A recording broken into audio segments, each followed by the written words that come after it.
Yeah. There's a guy that I worked with that had a Raptor, and he had this really cool gun, little safe underneath his chair, his seat, and it had AR pistol. He had a little hatchet, and it was all cut out in foam and there ready. Those things are cool. I've always wanted to do something like that. He was saying, and I thought it was pretty smart. He was actually an Army Green Beret dude. Yeah. And he was a rifleman and he would talk for hours about ballistics and the math and all the intricacies that go into this stuff. It's like, man. it's very above my head, like intellectual wise. There's a lot of stuff that goes into it.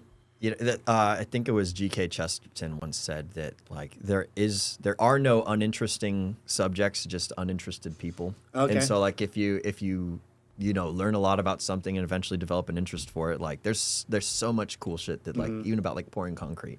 Yes. About some of the most mundane things in the world, collecting butterflies, whatever, Yeah. But like, yeah, ballistics is super cool, man. Oh, dude, I love ballistics. Well, so this guy's philosophy was whatever I have in my car is just to protect me from when I get home.